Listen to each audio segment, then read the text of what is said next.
Hey, what's up, guys? It's Dan from UnitedQ. It's Wednesday, which means we have another awesome podcast to get you over hump day. I'm here with my co-host, Barbecue Forte. Hello. And we're brought to you by ProQ, Barbecue Gourmet, and Smokewood Shack, our awesome sponsors. ProQ is dedicated to providing you with quality smoking products and top-notch service, and free advice for beginners to pitmasters, and you can find them on Facebook, Twitter, and Instagram under ProQ Smokers. So if you're thinking about buying your first smoker, or looking to upgrade, or even looking to pick up some epic accessories, check them out over at Max Barbecue. And Barbecue Gourmet is devoted to promoting real barbecue and supplying the UK and Europe with top championship-winning barbecue rubs, sauces, marinades, and accessories from around the world. Not accessories, is it? Yes, and accessories from the United States. Cool, they do those as well. And around the world. You can find them, and you can find them on Twitter and online under Barbecue Gourmet. So regardless of how you cook, whether it's on charcoal, wood, gas, or electric, the real taste of barbecue can be yours all year round. I really do like the chicken tenderizer, or Oh yeah, I want one of those actually. commonly known as the chicken fister, and I've never heard of that. also they do like the Chopping chopping boards? boards and Yeah. all stuff like that. Oh yeah. All right, Yeah, I'll let you off. okay. And also Smokewood Shacks, epic, love them, great smoking wood, chunks, chips, dust, whatever you want. Check them out, smokewoodshack.com. I'm really into pear wood at the moment. All right, no one cares about your pear wood. Yeah, they do. Anyway, so With on chicken, today's it's amazing. It's my favourite chicken smoking wood at the moment. yeah, what's your favourite smoking wood for goat? Ooh. Because on today's show we have James Whetlor from Cabrito Goats. Hello, James. Hi, how you doing, guys? Nice to be here. Thanks for having me. Thanks for coming on. Yeah, awesome. Glad to finally get you on the show. Yeah, and I think you picked a good time to do it because we can talk about Meatopia, which I know you guys were gutted to miss, and it was just amazing. Yeah, definitely. We've just followed all the social media online, watching all the videos, and just Which really is like the feeling worst like thing. missing I was out. going to say, yeah. to do. I don't know whether it made it better or worse. Yeah, definitely. I was like, Yeah, oh my I didn't God. go to this year's Glastonbury for the first time in 10 years, and I just pretended it didn't happen. I think you guys probably should have done the same thing. Yeah. No, I haven't seen any of it. In fact, it's part of the reason I'm so determined to go every year was because the first year that we did it, or the first year it was on, we didn't do it. And I was sitting on holiday in France with my girlfriend doing what you did last weekend, looking at the social media. And Neil Rankin did the taco, did the pit smoked goat and the taco. Wow. And I just thought to myself, what on earth? For the first time in my life, I thought, what on earth am I doing on holiday? I should be right there eating that taco. And so this year, we did ourselves. We did shawarma last year, where they built us a firebox with a load of rotisseries on it that we had to hand turn. And we took 15 goats and had them butchered, and then banged out flat like minute steak. And then we marinated them in sort of yogurt, bit of ras al hanout and coriander and sort of lemon zest, and we left it for 24 hours. And you thread it onto the spit essentially, and then every sort of 4 or 5 bits of meat, you put a fatty bit of breast in, pushed it all together, and we had 5 of those over the firebox. Nice. Man, it was unbelievable. It took about 4 hours to cook, and then you could just slice it off like you see the really cheap ones in the dirty kebab. Beautiful. And the whole thing kind of just melds together, and we just kept basting it with. One of the things, I'll say this now so I remember to say it, but if you guys ever barbecue goat, one of the really important things to have, I think, is the kidney fat, and render it down and just have it with a brush as you go. And I think that's a good thing to do with any meat you barbecue, is have some of the fat of the animal sort of rendered down to a liquid. So if you're tearing it off, like when you do a whole pig or something, you're tearing it off and the meat starts to dry out, you can just pour the fat back in. And that's the fat from it is the thing that makes it moist. If you remove that, you can put it back in if you have a little tub. So we just had a little box and a paintbrush and painted it back on. We did that again this week. It was sounds it nice. was amazing. Do you add anything to that? Do you put any like spices and that into that as well? well? Well, actually, last weekend at Meatopia, we did it with Ramel Scully and Yotam or Penengi and some of the guys from Nopi, and those guys had it was a shawarma spiced goat they did this time, and we didn't build it. The guys from Utopia come along and build it, and a breeze block smoking kit that was about 12 foot by 4 foot, maybe a bit longer, and it had space in it for sort of 10 goats. You wrap them in chicken wire, But before you wrap them in chicken wire, you marinate them with like a shawarma spice, which is, like I said, it's sort of sumac, cumin, caraway, and ras al hanout, and loads and loads of different stuff. And then put them in the smoking pit and do them at about 120 for about 9 hours. But that marinade we mixed into the fat, so you actually had this sort of gloopy, fatty marinade. I mean, it's just a body to carry the marinade, but also giving it all that flavour and all of that. I put the moisture back into it. So it was, yeah. I mean, I don't know what you guys like when you cook at home, but normally I buy animals in sort of halves and then dice them up and put them in the freezer and render the fat down from whatever it is. So we usually just have a pot of fat by the cooker. Beautiful. So whenever you cooking bacon, you render all that fat out, you just pour it in the pot, and it's just a mixture of sort of fatty stuff. So yeah, there Sounds you go. perfect. The next chef telling you that. Any chef worth their salt will tell you that fat is flavour. Having it definitely. around. So yeah, that's the Meatopia thing was pretty good. And for us, I mean, Duck and Waffle did a pulled goat Cuban sandwich there as well, which, I mean, we've sort of tried to get goat meat into the food chain, into the sort of public consciousness, and something like Meatopia is just, I mean, it's gold for us.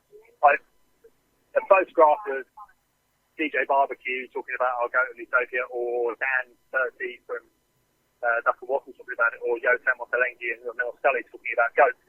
Really, that one Instagram photo for us is worth, because all we try to do really is convince people that goat is a brilliant thing to add to menus, and is massively versatile as well, which is, I think, the thing that people often miss about it. I mean, from pit smoking it to, I mean, we've just talked about Meatopia, and those guys are pit smoking it, put it in a pulled sandwich. We put it on a shawarma. I mean, that's just, those are some of the extreme things you can do with it, but it just shows the versatility, I think. Yeah, definitely. Andre Lima DeLuca and Neil there at the Big Grill in Dublin did goat as well. They did like a salt and pepper goat. That was really nice. That was cooked over like a cherry wood. That was really, really nice. And I think that's just, sorry to interrupt, but I think just as I remember stuff, I think the fruit wood, if you're talking about smoking for something like goat, if you use oak, you just get, it's just too dominant a flavour. So I think using cherry, or we use apple at Meatopia, is kind of where you want to go, because it is a much more delicate flavour, I think, than people expect.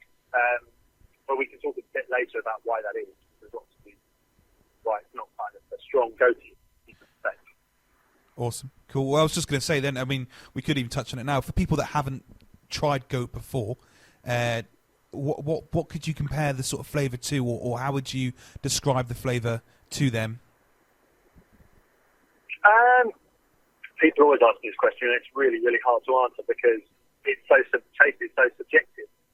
So the carcasses look more like venison carcasses than they do lamb carcasses, because they haven't had, in the same way venison hasn't had thousands of years of selective breeding to turn it into a meat animal, nor has goat. Lamb has had thousands of years of selective breeding to make them have those big ends, the big fat legs and the really broad shoulders. So they're lean, and I think that's reflected in the flavour. I think there's a sweetness to it that you just don't really get, I think, in lamb, because lamb can be quite fatty, almost to the point of sort of gacky, for want of a better word, kind of overpowering. I don't think goat has that. I think goat is much cleaner, sweeter, and it's almost musky, like almost sort of, you get those sort of high-end flavours that are almost nasal. I mean, that's where it is. That's where it is for me, I think, and it's much more subtle and delicate. And I think that's why you have to use the sort of the sweeter wood, the sort of the apple and the cherry are great. I mean, if you go down the oak road, I think you ended up with all you'll taste really is the flavour of the oak. So, which is no bad thing, but you wouldn't be getting the best out of what you're trying to cook. Yeah, definitely. I mean, I think that the first sort of times I experienced sort of goat to eat was sort of like your Caribbean goat curries and stuff. That was the sort of first time that I came across goat as a meat and started to enjoy it was via those sort of Caribbean and goat curries. I would say probably that was the first sort of time. To me, that's like the only way I've had goat and currently. Those are great things.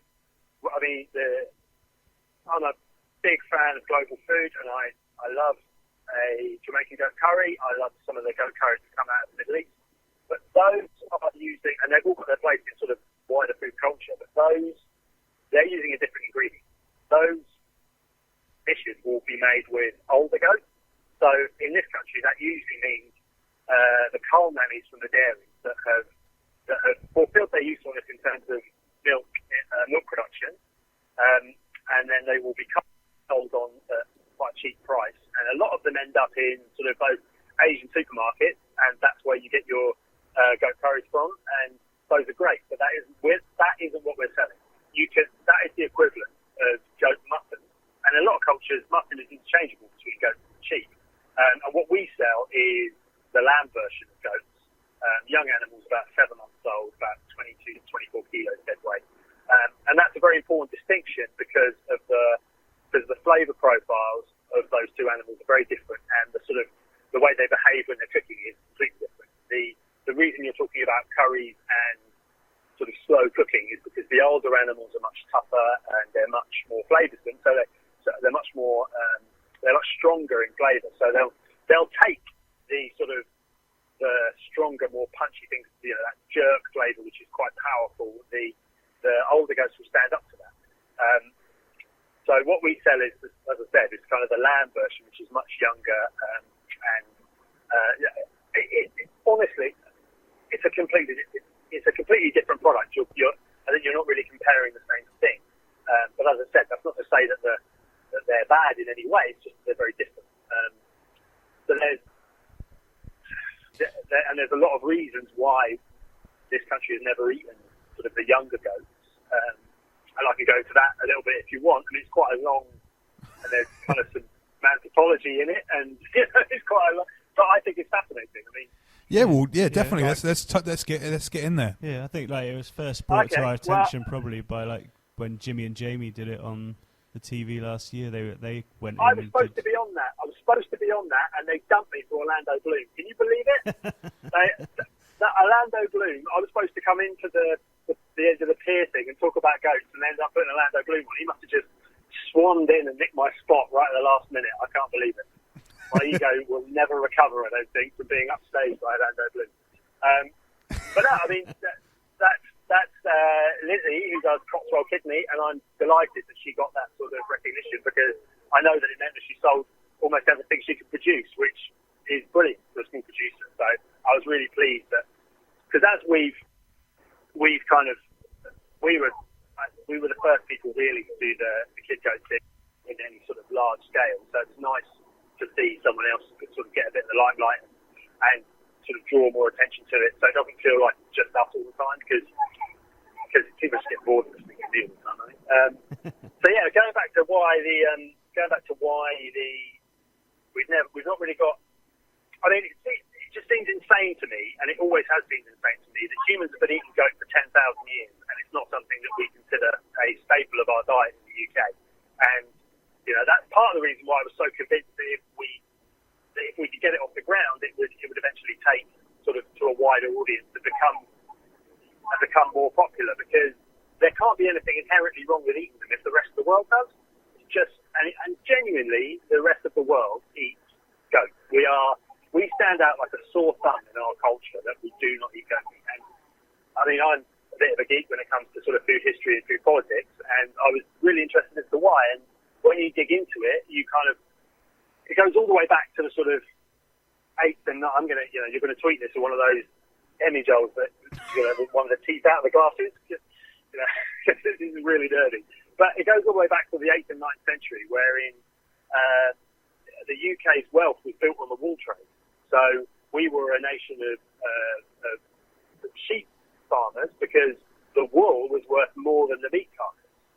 And if you were a peasant farmer in the sort of early Middle Ages, you definitely choose the if you wanted to have something that provides you with milk and then eventually with meat, you would choose to have a sheep because the fleece was so bad. So we never got to a point where we were having large amounts of goats in the country. And furthermore, there was a period sort of a few hundred years after this that continued for about 400 years of enclosures where common land was closed off by, to make me feel like a left-wing firebrand saying this, but, you know, the sort of the landed gentry became what they are because they closed off common land, took it away from the common people and stole it, basically. And that meant that you now had areas of enclosed land, and if you want to farm something on enclosed land, you do not want goats because they are browsers and they will look around for their food and they will move through land. Whereas a sheep, you put it in a field, it will just stay in there as long as there's enough grass. So there's sort of a anthropological and political reason why we don't have a history of goat farming in the UK. So, I mean, that to me is fascinating. And so it was only really that it turned up in sort of the older goat fashion in amongst immigrant communities, and only really in the last 30 years has more, and we've become more sort of cosmopolitan in our food choices, that goat's milk and goat's cheese have been started to make on a sort of larger commercial basis in the UK, and that has led to the problem that we saw, which is you have the commercial dairy herd in the UK now is about 100,000 milking nannies. So that is, and they will more often than not have twins. It's normal for them to have twins. So not all of them will. So you're probably talking about 40,000 billies being born in the UK every year. You need to keep the female, the nannies, the female goats need to be kept in lactation, which means they need to be pregnant once a year in order to keep the milk flow going. I mean, there are some cases where they do things called extended lactation, and you don't milk the goat. The goat will continue to produce milk if you milk it, but that's a rarer process than keeping all the animals pregnant every year. And and nature decrees you get a 50-50 split. So out of those 100,000 nannies, if most of them have twins, you're talking about, at a conservative estimate, 40,000 billies born a year now. And up until we came along, they were, in an overwhelming majority of cases, euthanized at a few hours old because they were considered just a waste product. I think when we first started Cabrito, we used to call them a byproduct, and actually that's wrong. People still think of them as a byproduct now, and that's not correct, because a byproduct is defined as a useful as something useful derived from a process that is meant to produce something else. It's not the primary thing, but it's the useful thing. Whereas a waste product is defined as something that can't be used. And actually, these billy goats are a waste product. And I think there's a lot of reasons why that's wrong. And part of what my girlfriend and I, who's a partner in business as well, of course, we just couldn't get our heads around the fact that something born and had no value. That, on a quite fundamental level, just seemed very wrong to me and to my girlfriend. So that was really the spark that lit what can we do about this. And then you sort of get down the rabbit hole of why we don't eat goats in this country, and then you realise that's obviously really strange because the rest of the world does. And so all this stuff starts to fall into place in my head because I should probably go to how we ended up with goats in the first place. We had a bit of land in Devon that we were looking after. We were looking after some friends, and we wanted to get pigs because I was working at River Cottage at the time. And if you work at River Cottage and you get a bit of land, so you do buy pigs, right? So the next door said, please don't get pigs because we're trying to sell a house. So they ended up with goats. I met this guy called Will Atkinson who produces cheese for Neil's Yard. And he had just built a goat dairy and didn't realise he was going to have a problem with the business. That goes to show how detached we are from the food that we make. The guy has built a goat dairy and hadn't realised he was going to have a problem with the billy goat. Yeah. So you can't expect the man or the woman on the street to sort of make that connection if a guy building a goat dairy doesn't realise it. So, you know, he in his own words, he said he had this horrible realisation that he had this problem. And so we got these 4 goats and we put them on the land, and I was working at River Cottage at the time, and when they'd done their job of clearing this piece of land for us, I phoned up the head chef would you mind if I put them on the menu? He said, no, of course not. And they sold really well. And they sold, the first night they outsold the beef, and the second night they sold that completely. And I thought, hang on, it can't just be this small little town in East Devon that has a hunger for goat meat. Surely there's something sort of wider happening here. And I've worked in London as a chef for 12 years and worked in pretty good places and worked my way up to sous chef and knew that the kind of menu that those places I've worked in had would maybe accommodate goat if you could get the product right. So all this stuff started to fall together in my head. Looking at these goats, realising there was this problem, you know, my 12 years of chefing experience and knowing that there was this big market that I could maybe tap into because I had this sort of inherent knowledge of it. And then we went to Italy, to the cheese festival in Bra, which I recommend to, I mean, most of your listeners will be barbecue fanatics, but they'll also be into food. And if you're into food, chances are you like cheese. And there's this town called Bra in northern Italy, which is about 40 miles outside Turin. And they basically, it's a town of probably 25,000 people, and they shut it down for a weekend and fill it with 400 cheese producers from all over the world. And they all give away their products for nothing, so you can just go and taste it. And it is the most amazing experience. There's also a whole part of it for wine tasting, and a whole part of it's for beer tasting. So right, I'm booking it for next year. Done. Sounds amazing. Honestly, it is the most. I mean, Meatopia is great, but the Bra Cheese Festival not been stopped up only because it's like the whole of Wandsworth being taken over by a cheese festival and from all over the world. It's the most amazing experience. Cool. And we went there, and on the way home, we popped into Turin Market, the open air market in Turin, which is my favourite place on the entire planet because it's just this. Piedmont produces the most amazing food, and we went there in sort of late September, and you had the end of all of the summer stuff, which is like the Salmsano tomatoes and the green beans and the Bologna beans, but also the beginning of the autumn stuff. So you have all the squash and sets inside of your fist, and we were standing in this market, and we went into the sort of butchery hall, and there was one part of this butchery hall that was devoted just to selling goat, kid goats, Cabrito, they call it. In Italy. And I stood there with my girlfriend and said, look at that. And she said, that is a goat. And we looked at it, and it all looked beautiful, and it was all sort of amazing stuff. And I said to her, we have imported all the food in this market. Everything, from the tomatoes to the sets to the beans to the, you know, all of it. There's pasta makers, there's fish, all of it. We eat all of it in our daily or weekly or monthly diet in the UK. And the one thing we don't that over there. And I just thought that was the final nail in the coffin of my chef career, because I thought if the Italians eat it, then we should. And you know, I worked in places with Italian influences and love Italian food and I love French food. I just thought that is it. That is right there.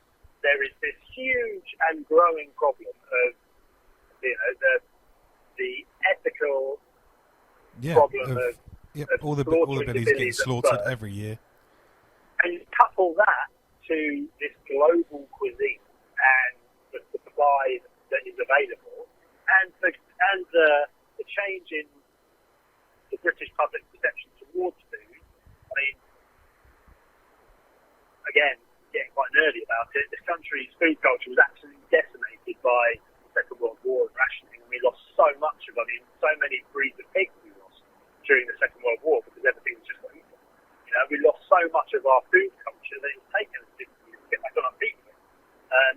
And it's only really since sort of, there was a point in the early 90s where the Eagle and Farringdon opened and John opened and the River Cafe opened, and then you've got people like Hugh talking about food being well looked after, and sort of out of that sort of period of the reinvention of British food, we're now at a point where if you think about what we eat weekly, and you went through every day, how much of it is actually indigenously British? Very little. We might have a shepherd's pie, or you know, we might have, I don't know, a pork chop, but we all eat pizza and hamburgers and noodles and pasta and all of that stuff, and you know, it's all chorizo sausages and all that. So you walk around Borough Market, it's all familiar now, and it's all from all over the world. Yeah. So this one thing that stood out, and you guys too, barbecuing, and you take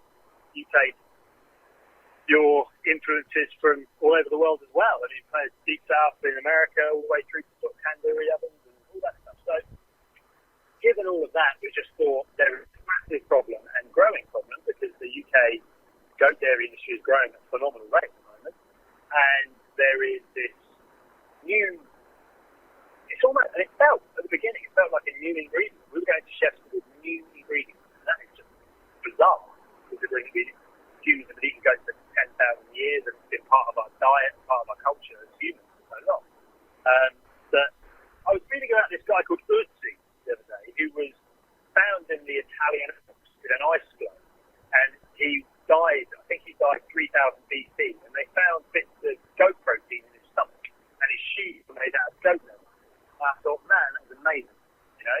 And then we just spent £15,000 trying to prove to the Food Standards Agency the goat was fit to eat, and it turned up in this guy's stomach 3,000 years ago.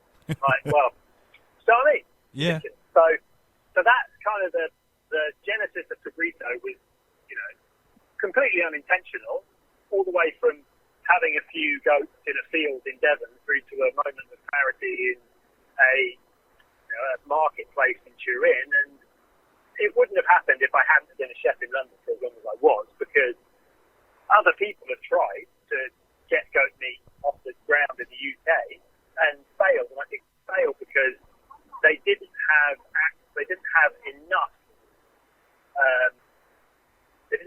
of a market to get a toehold, whereas once I started selling it to Quo Vadis, Duck Soup, Lupo, Anchor and Hope, Great Queen Street, you know, I was selling to 20, maybe 25 restaurants within 6 months, and that meant that it was enough for us to go back to the farmers and say, keep more of these things alive, and we were able to grow the market at the same time as grow the national stock, and that meant that farmers had sort of confidence in us because they could see that we were selling the product to keep more of them alive.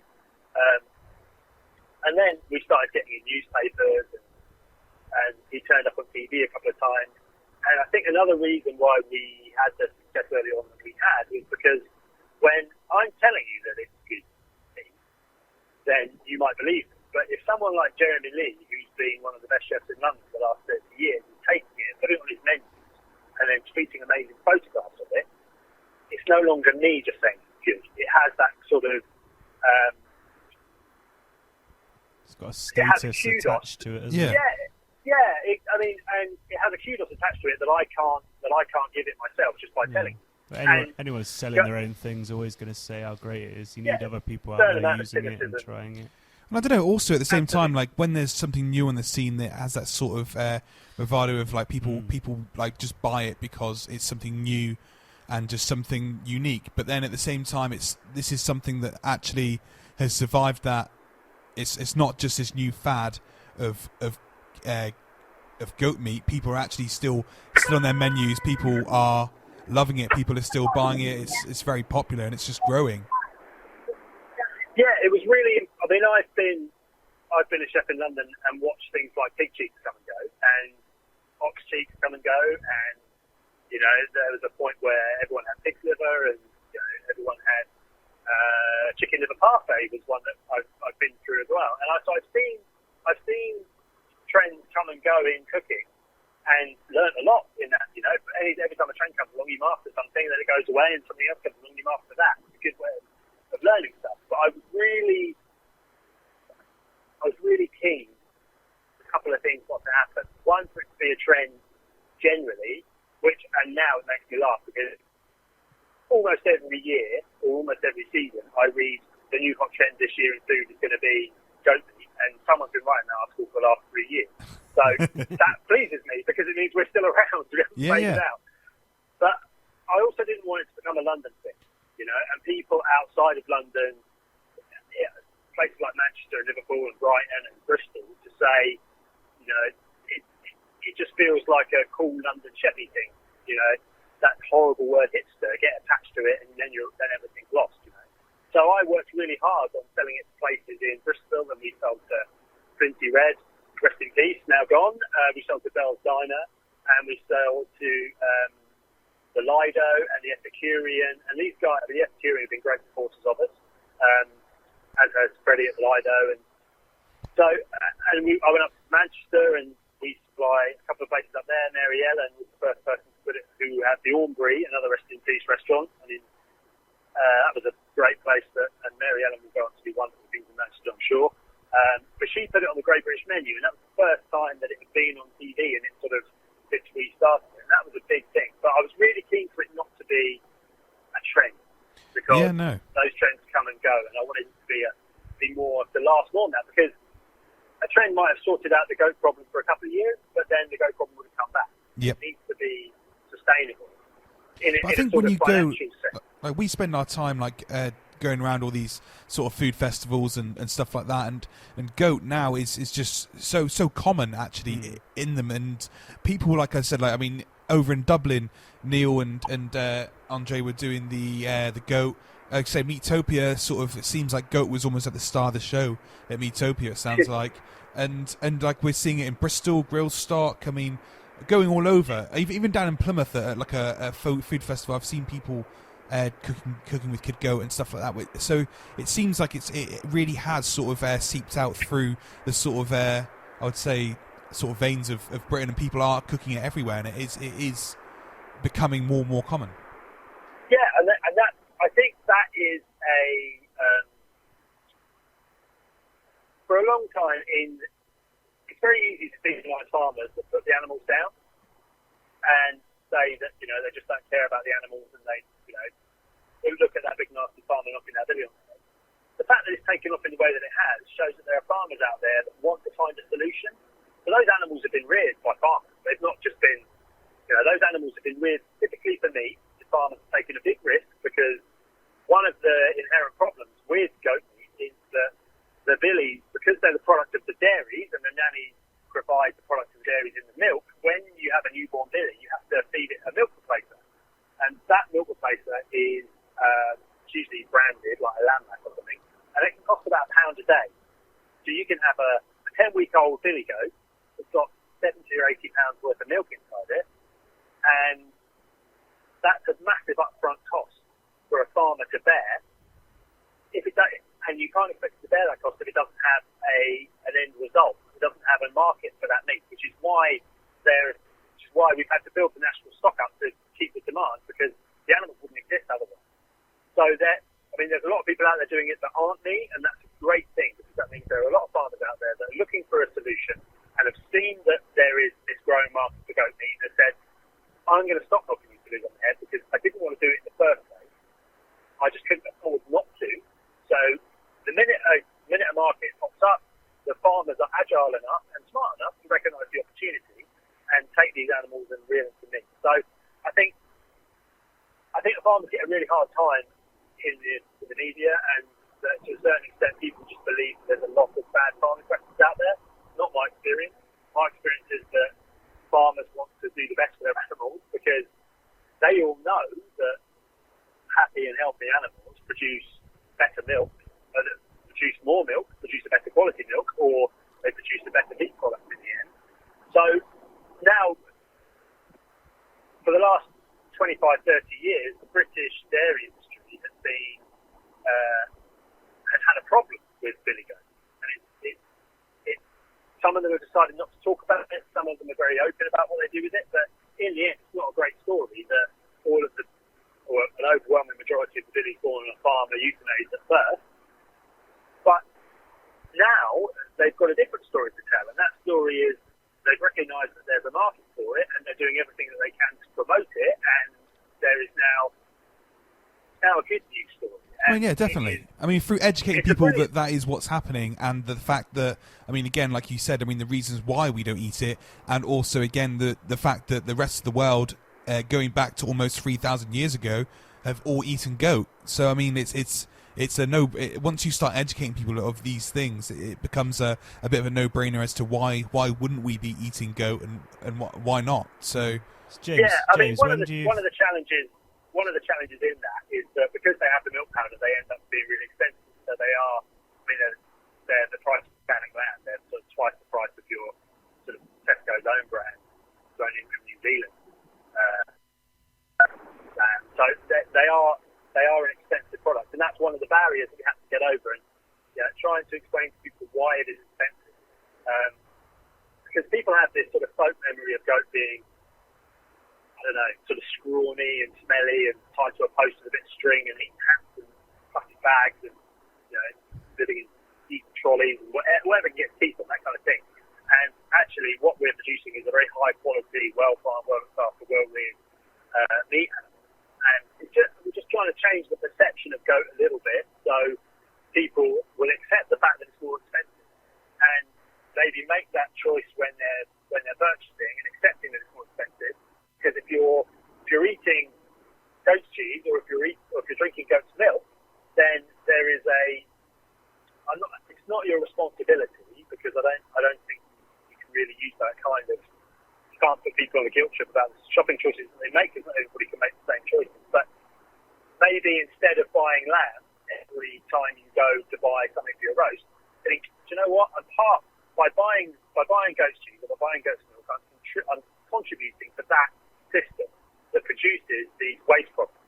So maybe I should buy a goat shoulder or a goat leg maybe once a month, because that way I'm making that industry much more sustainable. And that is what I think Cabrito is trying to do. Cabrito isn't trying to lecture people, or Cabrito isn't trying to force people into doing things it doesn't want to do, but just saying there are consequences to your buying decisions, and you can offset some of the bad ones by buying goat ones. And if you think about the sizes of the industry, I mean, we kill 200,000 lambs a month on average in the UK, and we're talking about 40,000 fillies every year available going to the meat system.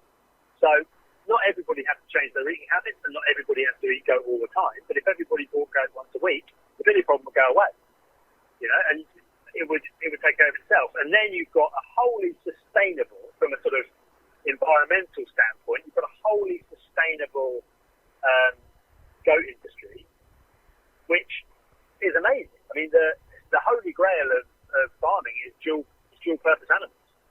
Is an animal that produces great milk and also great meat. And the goat industry has got one of those stories on its hands now.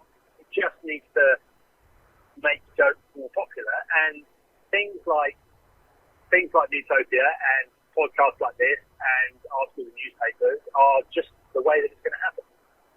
We've mentioned Neil a couple of times in the start of this podcast, and I have to say that Meatopia, the first one, that goat taco changed what Cabrito did. That goat taco and I kind of hope Neil's listening to this, but I kind of hope he's not at the same time. I don't want to sound like a black smoke up his ass, but I looked at that thing on Instagram and thought, hang on a minute, that taco, I thought that is a product that would sell nationwide. And before that happened, I didn't really believe. I thought we could make a living selling. I thought we could solve the billy problem by putting goats into the catering industry, and that would take care of the problem. But when he did that taco, I thought that is something that has got mass appeal. Yeah. And Cabrito should try and get itself into the supermarkets, because into the supermarkets and to create its own products for resale, because that taco proved to me that there was that you could do stuff with goat that went beyond. Yeah, it was like, hold on a minute, we could have something here. This could really. Yeah, totally, absolutely. And I was sat in a garden on a recliner in France, thinking, Neil, you son of a bitch, you've just changed what Cabrito does, And then about 3 months later, I went into the smokehouse where it was on the menu, and I sat and ate it, and I just thought, and that is a real. I mean, whenever I eat the goat meat, I mean, I did it the other day in a Jar Kitchen in Covent Garden, where I've known Richard online through Twitter and Instagram for about 4.5 years, but never really met him before, but he did an event there. And he put Storley goat cheese, which is the farm that we got the goat from, on with beetroot and a rack of goat. And I've been waiting for 4.5 years for somebody to put those two things on a plate together, because that's the farm where it started, and the goat meat, which is part of the dairy. And there's nothing better for me. And I had this sort of moment at the smokehouse with me and sitting down and eating, because I can appreciate it from two angles. I can appreciate it from, I know the hard work that's gone into getting that goat into that kitchen through me, not just me building up the industry, but the farmer that farmed the animals and the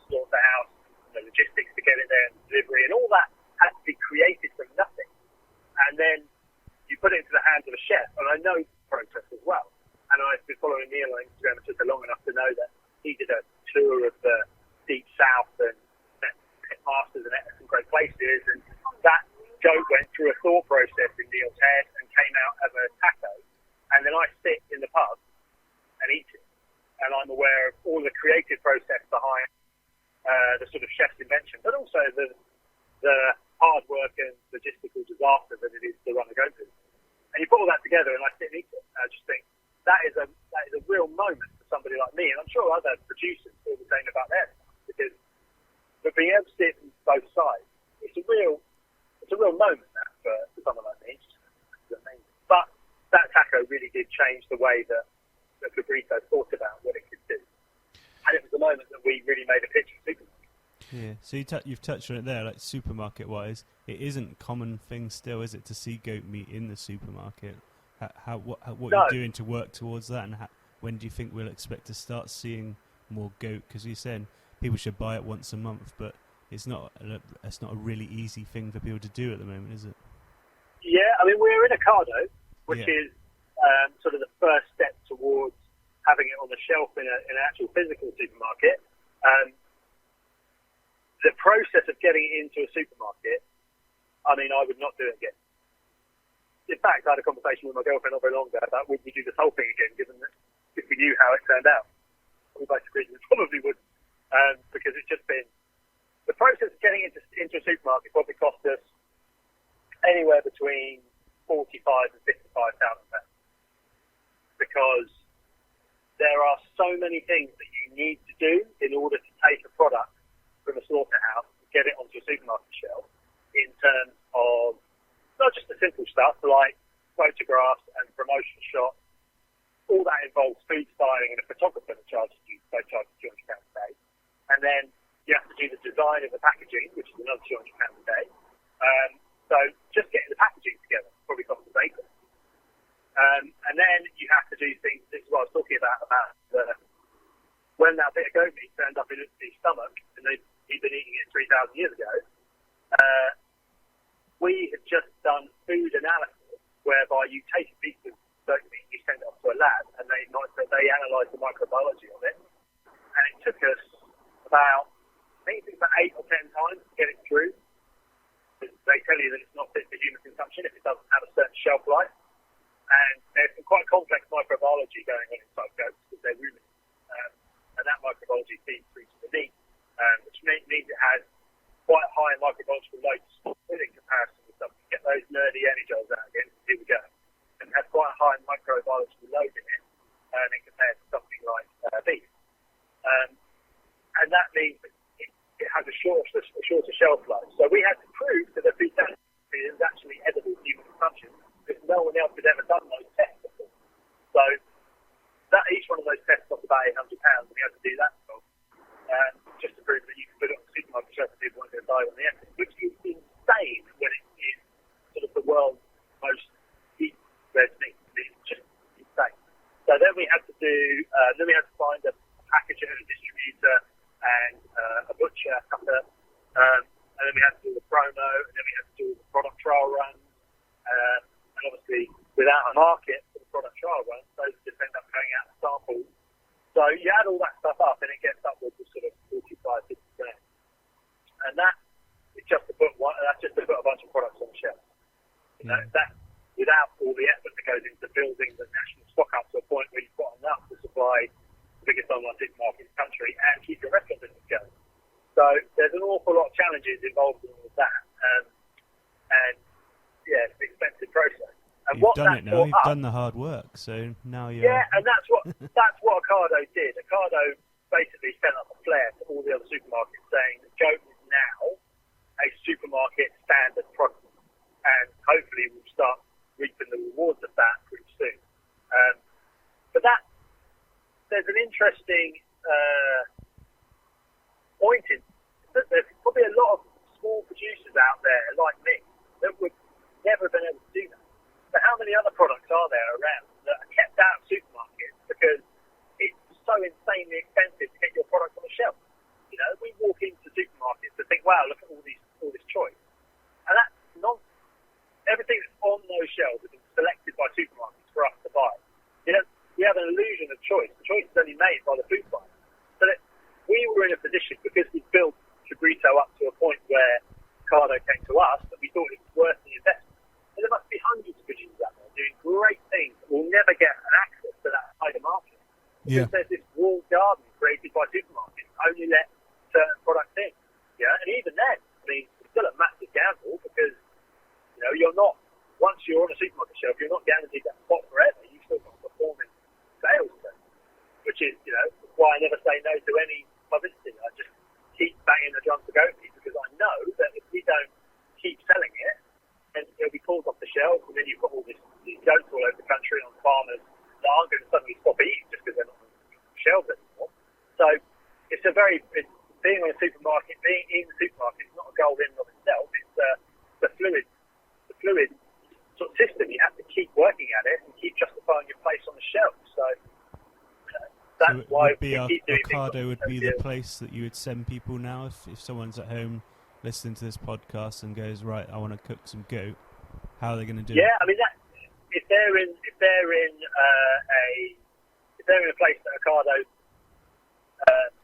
sells to, if they're in a major city, then yeah, go for it. We've got 6 products on the shelves. We've got chops, diced mince, and the bone and roll shoulder, which then, if you unroll it, just when it comes in, it's bone and rolled. You cut the string, lay it out flat, and just marinate it. Maybe with like dry rub, bay leaf, fennel seeds, chili, lemon zest, rub it with olive oil.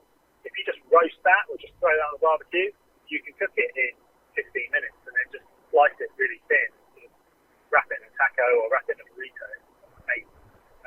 or you know, with some beans or however you want. But it's not a difficult thing to cook. What I do, one of the things that I'm quite sad about with the Ocado is that a lot of it has to be, and it's not Ocado's fault, it's just the supermarkets tend not to sell bone-in products. So, for me, shoulders, sort of slow roasted with the bone in, are just amazing. But you can get those from plenty of online, sort of, you can buy them direct from farms.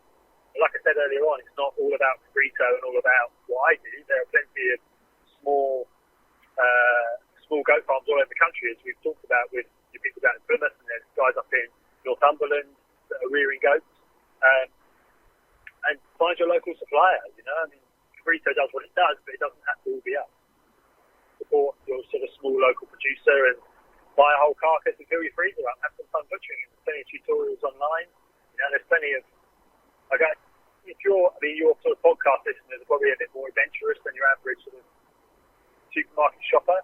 And if you think, right, I want to try and butcher a whole carcass, taking a goat carcass at 22 kilos is actually a really good place to start, because although it's a commitment, it's not as big a commitment as buying a 90 kilo whole pig or a 50 kilo side of pork or a whole sort of four quarter of beef or something. If you bought a 22 kilo kid, you could butcher that. There's plenty of tutorials online, and it will fill up a sort of small chest freezer, and you'd have some fun playing around with it and just get confidence with butchering and cutting. And you'd have your sort of whole shoulders you could do in like whole shoulders in a green egg.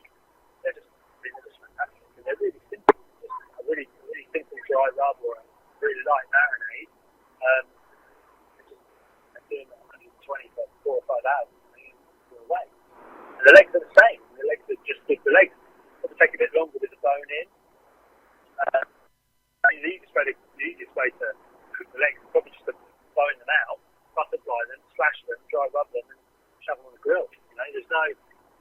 One of the things that we've tried to do is to try to take away the mystery of goat. When we first started, we were always asked how do I cook it. We still get asked quite a lot now, and I think the answer to that, in a nutshell, is you can cook it however you cook lamb. But for me, because of the sort of the cuisines that it covers, it's much more versatile than lamb, I think. It still has enough of that sort of goatiness to stand up to the heavy flavours we were talking about earlier on. So it still does really well in tagine. It still does really well slow cooked. I mean, also, like I said, you can just chuck it on the grill and just take the bone out and be done. Yeah, so I mean, due to sort of lamb's fat content, we tend to cook lamb for a little bit longer and tend to break it down. But I suppose like most of the goat cooks then tend to be like sort of hot and fast sort of stuff. Then would suit goats better. Yeah, depending on what you had. I mean, if it's got a bone in, then obviously usually low and slow. If you've got the bone in, if you've got the bone out though. I mean, these are young animals, so if you take a lamb shoulder, you have all that inherent fat in it. If you burn that out, you'll get a lot of fire underneath the barbecue. You just don't get that with goat. Yeah. Much leaner. Which is going back to what I said about having that hot fat around. It's quite handy. But if you're, we used to supply the Magdalene in Tooley Street, and he used to steam out the legs. So he'd take it off the bone and break it into its constituent muscles and make it look nice and neat. And then and he used to Turkish grilling. And you just basically bang it on, really hot grill, really fast, and take it off, but don't rest it. And he always found that because the legs don't have the fat content of the lamb legs, if you rest them, it'll start to toughen up. But if you cook it medium rare, don't rest them, just slice it really fast, send it on, then it will eat much better than if you rest them because it'll start to dry out. So again, that's just inherent in the meat. That's not a. I mean, now we tend to cover tenderness. You know, people talk about tenderness and meat all the time being the thing. Well, I think a lot of what sort of the Turner and George guys have done with the Galician beef is that the tenderness is less important now than it used to be. But what is more important is flavour. And how to get the flavour out of stuff, you chew it. So, you know, you're talking about sacrificing a bit of tenderness for a bit more flavour, and that's not a bad deal in my book. No, 100% by me as well, 100%. We used to get stuff sent back when I worked at Great Queen Street, and people say, you know, you chew it. Like, you've got molars for a reason, you know. You've got molars in your mouth to chew stuff. You know, chew it because that's where the flavour comes from. Yeah. So you know, it still does my head in a little bit that people equate tenderness with quality to the point that they do. I mean, there are times when tenderness needs to be coveted, but not always. And sometimes we don't get the best out of the meat that we cook because our expectations of it are one thing, and then we don't appreciate it for actually what it's good for. You know? So coming up, you've got an event, Goatober, coming up, and can we touch on that and just explain what that is and well, let's just dive into it. Well, we first saw it about when we first started Cabrito, when I was doing sort of marketing, playing around the internet and trying to find stuff about goat. And there's a movement in the US. It's much more than just a business. Heritage foods. And I first heard about them when I read a book called Eating Animals by Jonathan Safran Foer, which I would recommend to anyone. It is just an amazing writer. Jonathan Safran Foer, he wrote Everything is Illuminated and won all the literature prizes in the world because it's a wonderful book. But he wrote this book, and the premise of it was that he had just had a son, and he lived in Brooklyn 10, 15 years ago, and he is a vegetarian. The reason he's a vegetarian was because he didn't want to buy meat that was part of the sort of industrial complex of America. He didn't want to buy caged meat. He didn't want to buy mass-produced meat. He didn't want to buy anything that was grain-fed, that kind of stuff, because he had an environmental concern about it. And the preface of the book is, can I make the choices for my son and make my son a vegetarian, or does he need to grow up and make those own decisions for himself? And the way that he got round this was by researching the US food market. And in that, he discovered some terrible things, as you would imagine, but he also discovered some brilliant things. And one of those brilliant things was heritage foods. I recommend that book, Eating Animals by Jonathan Safran Foer. Anybody that eats meat should read it because it's just fantastic. And he found this group called Heritage Foods, who are almost the last bastion of well-reared, well-looked-after food, sort of a blend of slow food and sort of the river cottage that you got. And they connect farmers doing well-reared, well-looked-after, sort of properly farmed animals with restaurants throughout the sort of metropolitan New York area. And there's a woman who works for them called Erin Fairbanks who dreamt up this idea of Goatober, because she recognised the same thing that we did, that there was a growing problem of billies in the United States, because they have a much smaller industry than we do. So there's probably 30 cheesemakers, sort of up in Vermont and in the sort of northern part of New York State. And I think she got some 50 cheese producers together, got them all to do their billies, and then went into New York and got 100 restaurants to one goat dish on their menus for the month of October. And as soon as I saw it, I thought I would love to do that, but we didn't really have the network to do it at the time. And only now, really, and we've employed Blake from Dining Room PR, who does our PR, and I sent her an email sort of late night in March saying the title of it was Goatober. No, seriously, Goatober, with a link to what it was, and just said, I would love to do this. And Hannah, being Hannah, went, let's do it. That's a brilliant idea. And she went to work on it and really sunk her teeth into it. And we've got about 15 to 20 participating restaurants for the UK's inaugural Goatober. They're not all in London. The majority of them are. We've got one in Manchester. We've got a couple in Tunbridge Wells. We've got a couple in Bristol, and the River Cottage canteens are all going to do it. We've got the ETN group, who have got 12 pubs, 15 pubs across the UK, are going to do it. And they're all going to, like I said, they're all going to put a goat dish on throughout the month of November. And we're having a launch on October the 5th at the Jugged Hare in Barbican, which is a pub. And we've got 6 chefs together, and they've all done a goat dish. And we're going to have a silent auction, and Action Against Hunger are going to take the proceeds from the night. And again, it's just one of those things for us to try and tell people that there is this amazing product out there that is available, and the sort of story behind it, that it's British products on British farms, that it's slaughtered in British slaughterhouses, manufactured in British manufacturing plants.